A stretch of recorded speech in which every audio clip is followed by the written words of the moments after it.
Excellence, Monsieur le Président de la République du Congo, je suis Juliette Mbouma, épouse Mabona, congolaise, j'habite à Pointe-Noire.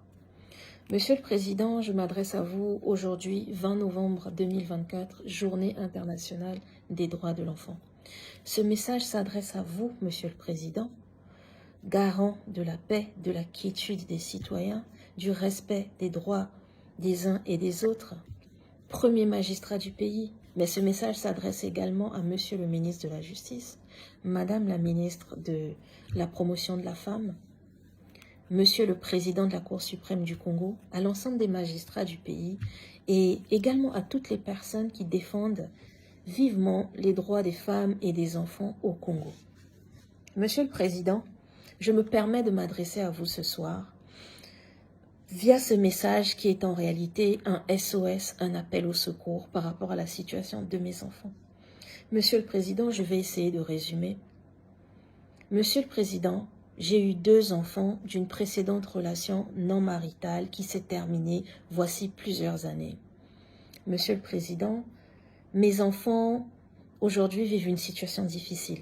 Mes enfants sont aujourd'hui comme 2 otages à Brazzaville, parce que tout est mis en œuvre pour m'empêcher d'être en contact avec mes enfants, pour m'empêcher de voir mes enfants, pour m'empêcher de leur parler au téléphone, pour m'empêcher de les élever, pour m'empêcher de vivre avec eux.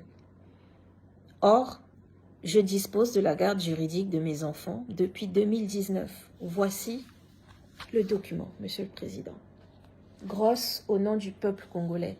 Un document en bonne et due forme après une procédure judiciaire en bonne et due forme.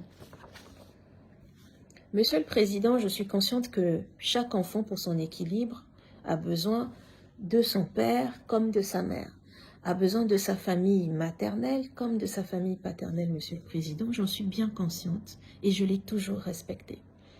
Bien qu'ayant la garde de mes enfants, le père biologique de mes enfants avait demandé à avoir les enfants avec lui à Brazzaville 1 an sur 2.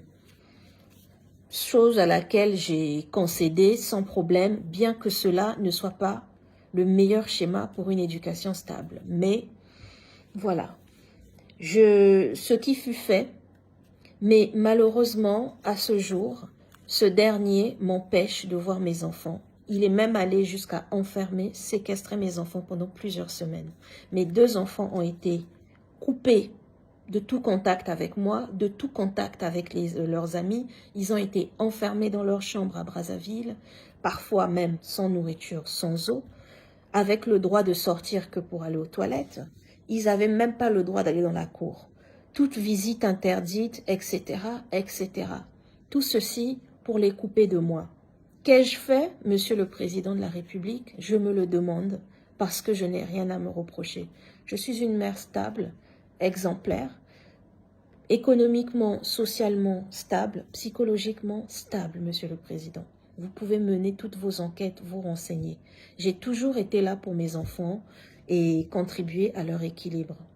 Monsieur le Président, malheureusement, tout ceci, je suis allée me plaindre partout, Monsieur le Président. Mais à chaque fois que je me plains pour faire valoir mes droits, pour faire valoir les droits de mes enfants, pour dénoncer ce qui se passe, pour manifester l'inquiétude quant à la situation de mes enfants qui ont été longtemps enfermés, qui ont été déscolarisés pendant 2 mois, Monsieur le Président. Voici à peine quelques jours qu'ils ont été inscrits dans une école. Ils ne cumulent même pas 10 jours de cours. Et cette école n'est même pas l'école, le programme qui suivent. Ce n'est même pas l'école dans laquelle ils étaient censés aller, puisqu'ils sont inscrits ici à Pointe-Noire. Ils sont attendus ici, Monsieur le Président. Mais tout ceci est mis en œuvre pour m'empêcher d'élever mes enfants. Et malheureusement, à chaque fois que je veux tenter une procédure, ces procédures sont, je ne sais quel mot qualifier, brouillées, perturbées, par le ministre Itoa Bruno, grand-père paternel de mes enfants. Ce dernier appelle partout où je passe. Ce dernier fait appel à son réseau pour intervenir. Et curieusement, aujourd'hui au Congo, une mère qui dispose de la garde juridique de ses enfants, une mère équilibrée, ne peut élever ses enfants, ne peut voir ses enfants. Mes enfants pleurent, Monsieur le Président. Mes enfants souffrent. Mes enfants appellent à l'aide. Mes enfants pleurent, Monsieur le Président.